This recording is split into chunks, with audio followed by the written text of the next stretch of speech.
Mission 2023 को लेकर सियासत का सिलसिला रफ्तार पकड़ रहा है, जहां पोस्टर पॉलिटिक्स तेज होती नजर आ रही है। अब भोपाल के बाद इंदौर में कमलनाथ के पोस्टर सुर्खियां बटोर रहे हैं। इसी पर बात करने के लिए हमारे साथ जुड़े हैं बीजेपी नेता जेपी मूलचंदानी और कांग्रेस प्रवक्ता संतोष सिंह गौतम। नहीं, देखिए, जिस प्रकार की आपने बात बताई कि भोपाल के बाद इंदौर में भी ये सब पोस्टरों का जो ये कार्य चल रहा है, मुझे लगता है कि ये मानसिकता केवल और केवल कांग्रेस की हो सकती है, क्योंकि आपने जिस प्रकार देखा है कि कांग्रेस में भी गुटबाजी है और वो एक दूसरे के नेताओं को निपटाने का काम करते हैं। अब कांग्रेस में इस वक्त एक जो बड़ा ईगो का चल रहा है कि अपने पुत्रों को आगे लाना, उस विषय में जो है वो अपने उनके ही नेता उन्हीं के नेताओं को निपटाते हैं। और मुझे लगता है कि इस प्रकार की जो घटनाएं हैं या इस प्रकार के जो पोस्टर आ रहे हैं और इस प्रकार की जो प्रक्रिया चल रही है, उसमें कहीं ना कहीं कांग्रेस की गुटबाजी के कारण ये हो रहा है।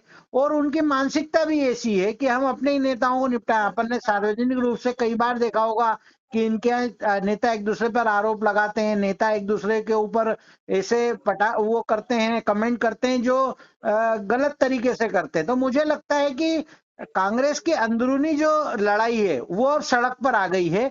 और चाहे कांग्रेस के नेता उस पर भारतीय जनता पार्टी पर ये आरोप लगाए, परंतु भारतीय जनता पार्टी केवल विकास के मुद्दों पर चुनाव लड़ती है और जनता अच्छी तरह जानती है कि इस प्रकार की हरकतें, इस प्रकार की जो पॉलिसी हो भारतीय जनता पार्टी की नहीं हो सकती।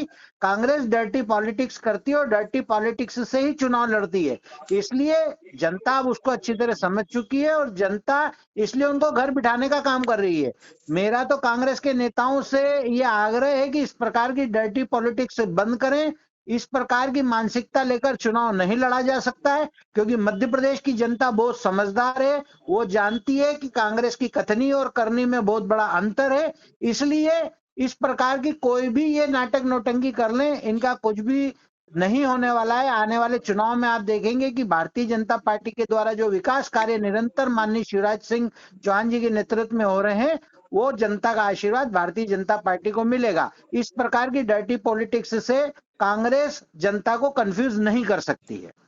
देखिए, मध्य प्रदेश में भारतीय जनता पार्टी की सरकार की जड़ें पूरी तरह से हिल गई है और सतपुड़ा भवन की आग ने यह दर्शा दिया है कि अपने भ्रष्टाचार के सबूतों को मिटाने के लिए वो किसी भी हद तक जा सकती है। तो भारतीय जनता पार्टी की भ्रष्ट शिवराज सरकार अब क्या करेगी? दूसरे के चरित्र हनन का प्रयास करेगी। तो मेरा साफ आरोप है कि ये पोस्टर कोई और नहीं, भारतीय जनता पार्टी के द्वारा प्रायोजित है, क्योंकि उसकी जमीनें हिल गई हैं और तमाम तरीके की जनता सवाल पूछ रही है कि व्यापम में क्या हुआ, ई टेंडरिंग में क्या हुआ, नर्मदा के अवैध खनन का प्रमुख जो लाभार्थी है वो कौन है। तो इस प्रकार से पूरे मध्य प्रदेश की जनता जब सवाल पूछ रही है, तो फिर सतपुड़ा भवन में आग लगाई जा रही है। कमलनाथ जी का चरित्र हनन करने के लिए पोस्टर लगाए जा रहे हैं। 45 साल के राजनीतिक जीवन में कमलनाथ जी पर भ्रष्टाचार का एक भी आरोप नहीं लगा, तो आज ये पोस्टर अचानक नहीं लगे हैं। ये राष्ट्रीय स्वयंसेवक संघ और भारतीय जनता पार्टी की मिलीजुली करतूत है।